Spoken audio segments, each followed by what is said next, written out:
안녕하세요. 한국 실용 글쓰기 검정 시험을 위한 수업을 진행하게 될 박원근입니다. 개인적으로 이 수업을 진행하게 되어서 굉장히 기쁘게 생각합니다. 본 강의가 시험을 준비하시는 모든 분들에게 큰 도움이 됐으면 좋겠습니다.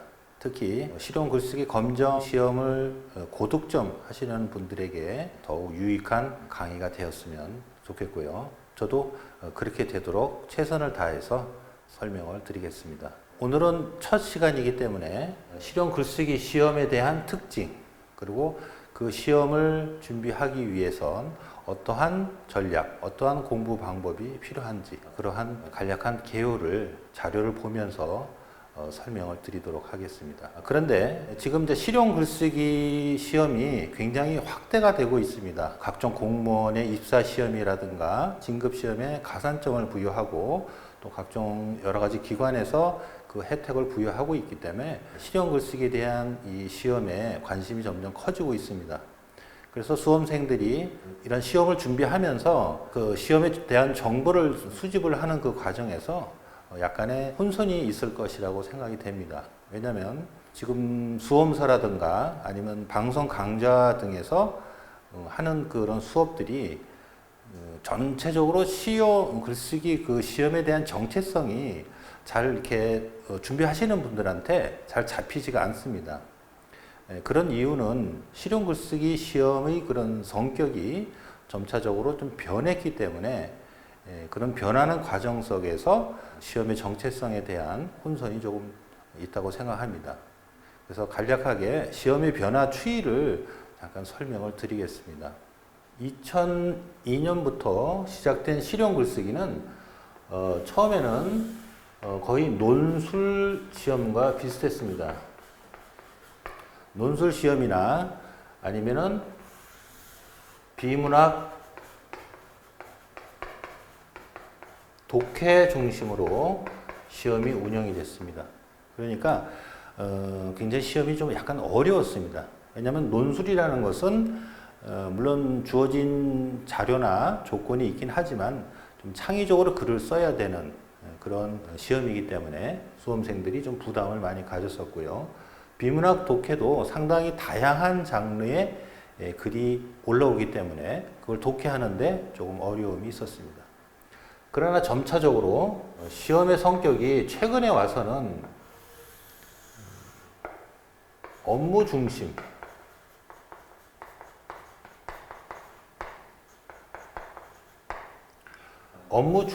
그러니까 경영이라든가 경제에 관련된 그런 직무 글쓰기로 변했습니다. 여기 직무라는 것은 경영과 경제 아니면 조직, 회사에 관련된 직무겠죠. 이런 직무 글쓰기로 바뀌면서 시험의 성격이 판이하게 달라졌습니다. 그러면 논술이나 비문학 독해가 이렇게 업무 중심의 직무 글쓰기를 그대로 하는데 크게 어려움이 없지 않을까라고 생각할 수도 있겠지만 이 논술과 직무 글쓰기의 성격이 완전히 다르기 때문에 논술을 잘 한다고 해서 직무 글쓰기를 잘하는 것이 아닙니다. 그 역도 마찬가지겠고요. 왜냐하면 직무 글쓰기는 철저하게 문서 중심의, 즉 업무 문서 중심의 글쓰기입니다. 그러니까 평소에 창의적이고 논리적이고 비판적인 그러한 사고로 글을 쓰셨던 분이라 하더라도 문서 중심의 글, 즉 예를 들어서 어떠한 업무에 대한 보도 자료를 쓴다든가 아니면 프레젠테이션을 구성한다든가 아니면 어떤 거래서나 계약서 이런 것들 문서 중심의 글쓰기를 해야 될 경우에는 상당히 어려움을 겪을 수가 있습니다. 근데 시중에 나오는 시험서나 수험서들은 대체로 이런 부분들이 중심의 그런 설명이 많이 있습니다. 물론 최근의 경향으로 바뀌어서 나온 수험서들도 많이 있지만은 대체로 이렇게 수험서가 두 개의 종류로 나눠지기 때문에 처음에 이 실용 글쓰기 시험을 준비하시는 분들한테는 약간 혼선이 있을 수가 있습니다. 그래서 제일 처음에 이러한 종류의 수험서를 선택할 때 지금 최근의 경향, 즉 직무 글쓰기 중심, 문서 중심의 글쓰기나 독해 중심의 수험서나 또 공부 방법에 대한 그런 책을 구입하시거나 아니면 그런 중심의 공부를 해야 우리가 최신 경향의 실용 글쓰기 그런 시험을 대비할 수가 있습니다. 그러면 이러한 변화를 바탕으로 어떻게 시험의 개요와 시험에 대한 특징이 구성이 되어 있는지 자료를 보면서 자세히 설명을 드리겠습니다. 자, 그러면 구체적인 자료를 보면서 실용 글쓰기 시험의 특징을 한번 살펴보겠습니다. 먼저 순서는 실용 글쓰기 검정의 목적, 즉 주최 측에서 검정의 목적을 명시해 놓은 문장을 한번 분석을 해보고요. 그 다음에 출제가 어디서 되고 있는지 이게 영역별 출제 영역과 문항수를 살펴보겠습니다. 그 다음에 시험 시간, 그 다음에 배점, 그다음에 등급별 합격 기준 이런 순서로 실용 글쓰기 주관사에서 제시한 그 내용을 바탕으로 시험의 특징을 우리가 추측을 한번 해보겠습니다. 먼저 한국 실용 글쓰기 검정의 목적입니다. 그대로 읽어보면요.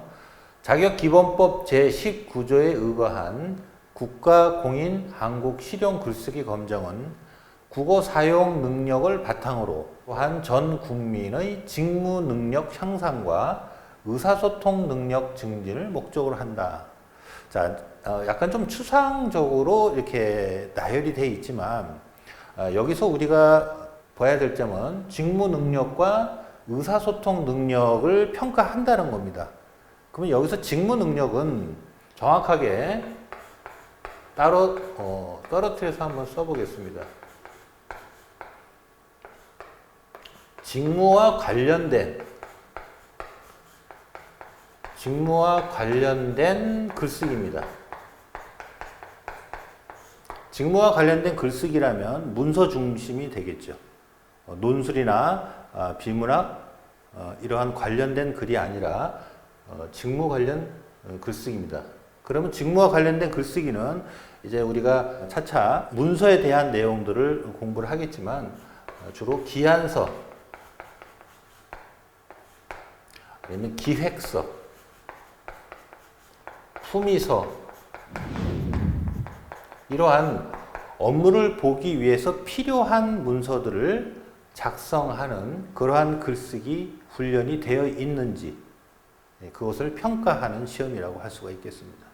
모든 형태가 이렇게 문서를 바탕으로 하고 있다는 것과 그 다음에 직무 관련된 이렇게 별표로 표시하게 하면은 직무와 관련된 독해 능력입니다. 독해. 직무와 관련된 독해니까 주로 경영 중심, 경제, 그 다음에 특허, 과학기술 이러한 지문들이 주가 되겠죠. 이거는 평소에 익숙해져 있지 않으면 경영이나 경제, 특허 관련 과학이나 기술과 관련된 용어나 개념이 좀 훈련이 안 돼 있을 경우에는 평범한 내용이긴 하지만 좀 어려워할 수도 있습니다. 그래서 이러한 종류의 글들이 나온다는 것. 자, 이런 것들을 유창하게 읽거나 쓰는 능력을 평가하는 것입니다. 이것이 이제 직무 능력이라고 할 수가 있겠죠. 직무 능력 향상에 대한 내용을 살펴봤고요. 그 다음에 의사소통 능력 증진을 목적으로 한다라고 되어 있죠. 그럼 의사소통 능력을 평가한다는 겁니다. 근데 의사소통 능력은 우리가 대화를 하는 거죠. 대화를 하는 것을 평가한다는 거. 주로 떠올리는 것이 이제 화법을 생각할 수가 있겠는데요. 물론 화법이라는 어떤 기초적인 용어들도 들어갑니다. 그러나 여기서 의사소통 능력은 경영에 관련된 경영 요소로서의 의사소통입니다. 조금 개념이 좀 어렵죠. 이거는 이제 사고력 파트에서 구체적으로 다룰 텐데요. 경영 요소로서의 의사소통입니다. 예를 들어서 협상, 그 다음 고객에 대한 설득, 아니면 분명한 어떠한 지시, 통제, 이러한 경영에 필요한 말하기, 그 다음에 의사소통, 교류, 이러한 것들이 어떠한 내용들로 구성이 되어 있는지 이런 것들을 의사소통 능력과 연결지어서 평가를 하는 겁니다. 그러니까 우리가 말하는 그냥 전체적인 의미의 화법이 아니라 경영 요소로서의 의사소통을 평가한다는 것. 자, 이것이 구체적으로 어떠한 내용인지 그것은 더 우리가 이제 강의를 진행을 하면서 더 구체적으로 말씀을 드리겠습니다. 이렇게 한국 실용 글쓰기 검정의 목적은 직무 능력과 의사소통 능력. 우리가 이것만 보더라도 논술 시험이 아니라는 것. 단순히 글을 잘 쓰는지를 평가하는 그러한 시험이 아니라는 것을 우리가 알 수 있습니다. 다음은 출제 영역. 그러니까 실용 글쓰기가 어떤 영역을, 출제 영역을 가지고 있는지 그걸 먼저 살펴보겠습니다. 총 60문항이 출제가 되고요. 객관식이 50문항, 주관식이 10문항. 근데 이제 배점은 굉장히 높죠. 그 다음에 1000점 만점에 객관식이 400점, 주관식이 600점이니까 상당히 주관식의 비중을 많이 두고 있습니다. 주관식이 600점이기 때문에 다른 어떤 시험보다도 글쓰기를 강조하는 그런 시험이라는 것이 우리가 알 수가 있겠죠. 주관식에 대한 내용은 다시 한번 살펴보도록 하겠습니다. 일단 출제 문항은 글쓰기 원리, 그 다음에 글쓰기 실제, 사고력, 글쓰기 윤리, 이렇게 4개 항목으로 되어 있는데요. 글쓰기 원리는 주로 우리가 주관식을 푸는데도 소용이 되겠지만 근본적으로는 문서 작성을 하는 데 있어 기본적인 어떤 문법이나 기본 문형을 어느 정도 갖추어야 된다라는 그런 의도에서 기본 우리말의 기본 문법을 점검하고, 그 다음에 일반적으로 독해의 원리, 또 일반적으로 글은 쓰는 과정, 글쓰기 과정이나 독해 과정을 평가하는 문항입니다. 주로 객관식 14문제, 주관식 2문제, 해서 이제 16문제가 출제가 되고요. 대체로 객관식 앞쪽에 1번부터 예를 들어서 뭐 15번, 그 사이에 앞쪽에 주로 배치가 되어 있습니다. 그 다음에 글쓰기 실제라고 되어 있는데 이것은 그대로 직무 글쓰기입니다. 직무 글쓰기니까 말씀드린 것처럼 문서 작성에 관련된 글쓰기입니다. 실용 글쓰기에서 실용 글쓰기 시험의 정체성을 가장 잘 설명해주는 항목이라고 할 수가 있겠죠. 총 27문제가 나옵니다. 그러니까 상당히 높은 비중으로 차지하고 있고요. 그 다음에 사고력은 과목 분야가 이제 사고력으로 되어 있지만 좀 약간 추상적이죠. 추상적인데 여기서는 여러 가지 항목이 있긴 하지만 주로 직무 기초 능력이라고 있습니다. NCS에서도 직무 기초 능력이라고 이렇게 되어 있는데 대체로 의사소통 능력, 문제 해결, 그 다음에 각종 경제 지표에 대한 그런 자료 분석 능력, 이러한 기초 능력을 평가하는 그러한 내용으로 이 사고력 문항수가 구성이 되어 있고요. 총 14문제가 나오기 때문에 굉장히 비중이 큽니다. 그리고 사실은 사고력이라는 과목이 새롭게 생긴 지가 얼마 안 됩니다. 그러니까 여기서 지금 각종 수험서에서는 사고력 파트를 많이 반영을 안 한 곳도 있습니다. 어떻게 시험 공부를 해야 되는지를 조금 감을 잡기가 어려운 경우도 있는데요. 이거는 이제 저희가 강의를 하면서 사고력 파트 수업을 하면서 자세하게 공부하는 방법이라든가 어떤 내용이 문제가 나오는지 좀 더 자세하게 심화해서 설명을 드리도록 하겠습니다. 그 다음에 이제 글쓰기 윤리는 산업에 있어서의 지적재산권, 그러니까 저작권이라든가 표절, 여기에 관련된 그런 문제들이 나옵니다. 그래서 그렇게 해서 총 60문항이 나오고요. 주관식이 10, 객관식이 50 이렇게 항목이 구성이 되어 있습니다. 다음은 이제 실용 글쓰기 시험 시간 및 배점을 보겠습니다. 1교시가 90분이고요. 문제는 객관식 50문제, 주관식 5문제가 나옵니다. 그 다음에 배점은 뭐 400, 100점. 그러니까 주관식은 5개니까 20점이 되고요. 객관식은 한 문제 8점 정도가 됩니다. 2교시가 90분이고 주관식이 5문제. 50점짜리가 문제가 2개, 100점짜리 문제 2개, 그 다음에 200점짜리 문제 하나.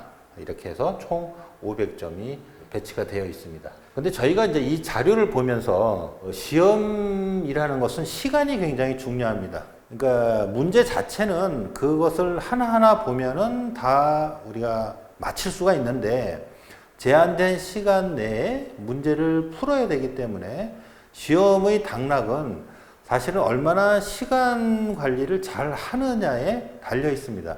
우리가 아무리 공부를 많이 한다 하더라도 시험이라는 형식에 맞추지 못하면 고득점을 할 수가 없습니다. 그러니까 우리가 이 시간에 대해서 준비를 철저하게 해줄 필요가 있습니다.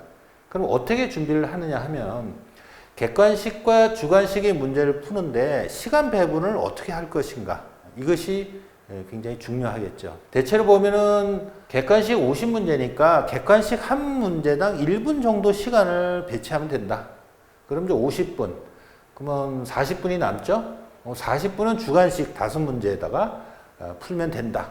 라고 이렇게 안내를 하는 경우도 있지만 실제 상황은 좀 다릅니다. 객관식이 예를 들어서 한 문제당 1분이 걸린다 하면은 예를 들어서 3분이 걸리는 문제가 있습니다. 실제로 풀어보면은 단락의 순서를 맞히는 단락 재배열을 하는 문제 같은 경우는 사실은 단락 문제죠. 단락 재배열 문제는 5분 이상이 걸립니다. 실제로 독해력이 없어서가 아니라 거기서 제시하는 문제가 조금 까다로울 수 있기 때문에 5분 정도 이상 걸릴 수가 있습니다. 예를 들어서 3분짜리 문제가 예를 들어서 10문제가 있었으면 10문제 푸는데 30분이 지납니다. 그러면 10문제 푸는데 30분이 지났고 나머지 40문제와 주관식 문제를 해결해야 되죠. 점점 시간이 압박이 오고 그러다 보면 정상적인 그 지문 독해를 하는데 방해 요소가 될 수가 있겠죠. 근데 실제로는 최악의 경우에는 3분짜리가 걸리는 문제가 20문제가 될 수가 있습니다. 그러면 20문제 푸는데 60분이 걸립니다. 이런 경우는 없을 것이다 라고 생각할 수도 있겠지만 시험이라는 실제적인 상황을 우리가 한번 가상을 해본다면 이런 경우가 있습니다. 그러면 왜 이런 경우가 생기냐면 객관식이 비문학이라든가 일반적인 지문이 아니라 문서와 관련된 그런 용어, 예를 들어서 제안서라든가 기획서라든가 품위서라든가 아니면 특허 명세서, 이러한 우리가 흔히 접하지 못하는 문서 관련 용어들이 나오고 그러한 지문들이 나오기 때문에 그것을 바로 보고 이해한다는 게 평소에 훈련이 돼 있지 않으면 상당히 이해하기가 좀 어렵습니다. 그럴 경우에는 전체 객관식 50문제에서 20문제가 3분 정도 걸려서 20분 푸는데 1시간이 걸리는 경우가 있습니다. 그러면 우리가 지금 포인트는 주관식에 굉장히 포인트를 많이 두고 있죠. 근데 객관식을 만약에 이렇게 문제를 풀어버리면은 우리가 2교시 풀기도 전에 이미 1교시에서 시험을 망치는 결과가 옵니다. 이것이 굉장히 중요한 포인트인데요. 한번 실제 기출 문제를 풀어보시면서 객관식 문제가 몇 분 걸리는지 정확하게 체크를 해보셔야 됩니다. 자, 그러면은 객관식이 대체로 주관식을 지금 굉장히 신경을 많이 쓰게 되는데 말씀드린 것처럼 객관식이 시간이 너무 많이 오래 걸리면 주관식에도 영향을 주겠죠. 그래서 주관식도 제대로 작성하지 못하는 그런 경우가 생깁니다. 어떤 분들은 주관식을 먼저 풀고 그 다음에 객관식을 풀어라 이렇게 생각하시는 분들도 있습니다. 결국은 객관식이 굉장히 쉽기 때문에 주관식만 해결하면은 객관식은 빨리 문제를 풀어낼 수 있다라고 생각하시는 경우가 있는데, 저 같은 경우는 순서대로 이렇게 문제를 풀었으면 좋겠습니다. 그래서 시간 배열은 객관식이 굉장히 시간이 오래 걸리기 때문에 90분이니까 70분, 20분, 최대한 70, 20의 그런 시간 배열을 배치를 하셔야 됩니다. 그러면 주관식은 20분 갖고 되느냐? 실제로 주관식에 대한 연습을 할 때, 아니면 이제 강의를 진행하면서 주관식 내용의 문제를 보시게 될 텐데요. 주관식 5문제가 시간이 그렇게 오래 걸리지가 않습니다. 그리고 생각했던 것보다 그렇게 까다롭지 않습니다. 특히 1교시는. 그렇기 때문에 20분 내에 해결하고 최대한 객관식을 푸는데 시간을 최대한 잡으셔야 됩니다. 2교시는 90분이고 5문제를 풀게 되는데요. 1교시만큼 시간이 오래 걸리지 않습니다. 왜냐하면 배점짜리가 50점과 100점짜리는 주어진 조건 하에 글을 쓰는 것이기 때문에 어렵지가 않습니다. 약간 한편의 글을 완성하는데, 이것도 뭐 같은 맥락이긴 하지만은 글을 완성하는데 시간이 좀 걸리는데, 객관식만큼 그렇게 시간이 오래 걸리지는 않습니다. 충분히 90분 내에 5문제를 풀 수 있을 것이라고 생각합니다. 그래서 지금 우리가 1교시와 2교시의 시간 배점을, 배열을 실제 기출문제를 푸시면서 어느 정도 시간이 모자라는지, 어디에서 내가 시간이 많이 허비되는지 그걸 먼저 파악을 하시고 그런 대비를 해야 할 것 같습니다. 자, 다음에는 등급별 합격 기준이죠. 한번 보겠습니다. 1급은 1000점에서 870점 이상을 받아야 되고요. 2급은 1000점에서 790점. 그 다음에 준 2급은 710점. 3급은 630점. 준 3급은 합격이 되는 거죠. 550점입니다. 본 강의의 목표는 1급을 목표로 하고 있습니다. 강의 자체가 최신 경향을 세분화시켜서 자세히 설명을 하기 때문에 특히 1급을 목표로 하시는 분들한테는 더 많은 도움이 될 겁니다. 그래서 본 강좌가 1급을 목표로 한다는 전제하에 870점을 기준으로 한번 우리가 합격 전략을, 점수 전략을 한번 짜보겠습니다. 이렇게 시험에 대한 부분들이 내가 뭐 1교시에는 객관식을 몇 개 맞고 주관식은 어느 정도 쓰고 이렇게 막연하게 점수 계획을 가지고 시험에 임하게 되면은 결과가 좋지 않게 나옵니다. 지피지기면 100점 100승이라고 시험에 대한 내용과 특징을 정확하게 알고, 그 다음에 내가 그것을 미리 모의고사를 보거나 기출문제를 풀어보고 시험의 합격 기준과 나의 실력의 격차가 어느 정도인지를 정확하게 측정을 해야 됩니다. 그것을 철저하게 수치화 시켜야 되겠죠. 예를 들어서 1급을 목표로 한다면 870점입니다. 그럼 870점을 맞기 위해서 구체적으로 어떤 계획을 세워야 할까요? 먼저 이 시험이 객관식으로 나눠 있죠. 객관식과 주관식으로 나눠 있습니다. 그럼 870점, 1000점에 870점이니까 100분율로 환산하면 87%죠. 그럼 객관식이 400점이고 주관식이 600점입니다. 그럼 그대로 이것을 87%를 대입하면은 뭐 대체로 348점이 나와야 되겠죠. 주관식에서는 522점 정도가 나와야 됩니다. 그대로 87%를 이렇게 포션을 대비를 한 거죠. 848점을 맞으려면은 구체적으로 객관식에서 6문제가 틀려야 됩니다. 6문제는 틀린 숫자를 말합니다. 그 다음에 주관식에서는 감점이 78점이죠. 78점 정도가 감점이 돼야 되겠죠. 주관식은 주로 이제 글을 쓰고 거기에 이제 감점을 받으면서 점수가 그렇게 산정이 되니까요. 그럼 78점이라는 숫자는 총 10문항이었었죠. 각 문항별로 총 0문에서 한 문제당 8점 정도 8점 정도가 감점을 받는 겁니다. 이것은 어떤 의미냐면은 주관식에서 요구하는 그러한 글을 거의 정확하게 썼지만 약간 용어라든가 개념 아니면 서술어 이런 것들이 조금 잘못 쓰거나 아니면 원고지 작성이 좀 소소하게 좀 잘못되거나 이렇게 받는 점수입니다. 그러면 객관식 6문제 그 다음에 뭐 이걸 점수 산정하기는 어렵겠지만 뭐 해답이라든가 이제 기출 문제의 그 모범 답안을 보시면서 어느 정도 채점을 할 수 있을 것이라고 생각을 하는데요. 이렇게 348점, 522점을 받아야 물론 점수 차가 좀 있겠지만 그래야 870점에 도달이 되고 1급을 받을 수가 있습니다. 자, 이러한 계획 아래 시험을 준비하시는 분들이 기출 문제를 한번 풀어 보시면 나의 현재 점수가 나옵니다. 공부를 하고 난 후에 하셔도 되고요. 아니면 시험 보기 전에 먼저 어떠한 시험이 성격인지 어떠한 문제를 나오는지 먼저 풀어볼 수도 있겠죠. 그러면 현재 점수가 나오겠죠. 나의 실제 점수. 그러면은 어떤 차이점이 있을 겁니다.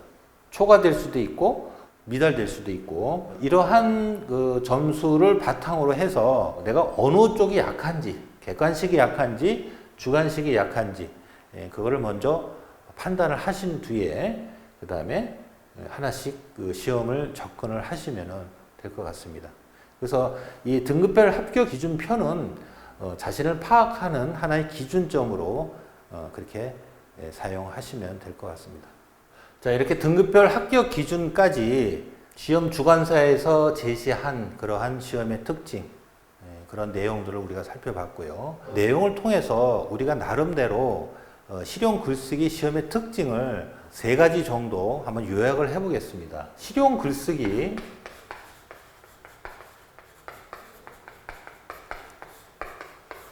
시험의 특징을 다시 요약을 해보면 이것은 이제 우리가 시험을 준비하는 사람의 입장에서 살펴보겠습니다. 일단 실용 글쓰기는 논술 시험이 아닙니다. 논술 시험이 아니고 직무 글쓰기, 즉 문서에 관련된 직무 글쓰기 시험입니다. 그렇기 때문에 우리가 문서의 종류에 대해서 잘 알아야 되겠고요. 그 다음에 각 문서의 종류에 따라서 가장 적합한 글쓰기, 어떤 적합한 내용이 무엇인지를 정확하게 알아야 될 것 같고요. 두 번째는 실용 글쓰기는 객관식이 어렵습니다. 객관식이 어려운 시험입니다. 왜냐하면 내용이 어렵다는 것이 아니라 문서 종류를 바탕으로 한 지문들로 구성이 되어 있기 때문에 평소에 훈련이 되어 있지 않으면 객관식에서 시간이 오래 걸릴 수가 있습니다. 문제를 풀어서 다 마칠 수는 있는데 시간이 오래 걸리기 때문에 의외로 1교시 주관식 문제까지 크게 혼선을 빚을 수가 있습니다. 세 번째는 주관식은 대체로 주관식이면은 글쓰기이기 때문에 글쓰기에 대해서 조금 부담을 가지시는 분들이 상당히 신경을 쓰시는데요. 주관식은 조건과 글에 대한 조건, 그 다음에 그 글에 대한 유의사항만 지켜주면은 조건과 유의사항에 따라서 작성을 하게 되면 의외로 주관식이 그렇게 많이 감점되지가 않습니다. 그러니까 오히려 쉽게 풀 수가 있고요. 약 한 달 정도만 연습을 해도 얼마든지 주관식 문제를 고득점을 할 수가 있습니다. 그러니까 이 3가지가 이제 실용 글쓰기 시험의 특징일 테고요. 앞으로도 실용 글쓰기가 직무 글쓰기라는 정체성으로 이제 자리매김을 했기 때문에 이러한 형태의 시험이 계속 이어질 것이라고 봅니다. 저희가 이제 시험 특징에 대해서 한번 3가지로 요약을 해봤고요. 그 특징에 맞춰서 본 강의는 이런 순서로 진행을 하겠습니다. 먼저 오늘 첫 강의로 시험 개요와 그 다음에 어떤 전략에 대해서, 시험 전략에 대해서 간단히 살펴봤고요. 두 번째는 객관식 앞쪽에서 주로 배치가 된 문장 기본 이론이 나옵니다. 아무래도 글쓰기는 문장 기본 이론을 어느 정도는 갖춰야 되기 때문에 너무 어법이 틀리거나 그런 경우가 있어서는 안 되겠죠. 그래서 기본적인 문장 기본 이론을 이 시험을 보기 위해서, 그리고 또 앞으로 문서 작성을 하기 위해서 가장 기본이 되는 부분들을 강의를 할 거고요. 문장 기본 이론에서 가장 많이 출제되는 그런 항목을 중심으로 강의를 하겠습니다. 그 다음에 글쓰기와 독해 원리, 독해에 대한 기본을 먼저 강의를 할 거고요. 이것도 주로 객관식 앞쪽에 배치가 되어 있고 주관식으로도 문제가 출제가 되고 있습니다. 이게 이제 1강이고요. 강의 이름도 쓰겠습니다. 2강, 이게 3강으로 구성이 되어 있고요. 네 번째는 말 그대로 직무 글쓰기입니다. 실용 글쓰기에서 가장 핵심적인 부분이죠. 이것이 4강에서 총 8강까지 자세하게 각 문서별로 글쓰기에 대한 내용들을 설명을 드리고 또 거기에서 기출된 문제가 무엇인지, 즉 객관식으로 어떻게 출제가 됐는지, 또 주관식으로는 또 어떻게 출제가 되고 어떻게 작성을 해야 하는지를 자세히 설명을 드리겠습니다. 그 다음에 사고력 파트죠. 사고력 파트는 말씀드렸다시피 의사소통, 그 다음에 문제 해결을 중심으로 해서 기출문제와 그 다음에 기출문제의 주관식, 객관식 문제를 다루도록 하겠습니다. 이것이 이제 9강이 되고요. 그 다음에 6번째는 주관식을 총 연습하겠습니다. 주관식을 총 1번 문제부터 총 10번 문제까지 다루도록 할 텐데요. 물론 직무 글쓰기와 사고력을 통해서 주관식 연습을 계속 할 겁니다. 그러나 한번 전체적인 것을 개괄할 필요가 있기 때문에 주관식을 마지막 10강에서 다루도록 하겠습니다. 그래서 앞으로 강의는 1강에서부터 10강까지 전체적으로 실용 글쓰기에서 나타나는 여러 가지 출제 범위를 전체적으로 한 항목씩 나눠서 자세하게 다루고 또 실제 어떤 글쓰기가 이루어지는지 이런 것들을 같이 실습을 해보겠습니다. 이렇게 1강은 시험에 대한 특징과 전체적인 강의에 대한 개요를 설명드리는 것으로 마치겠습니다.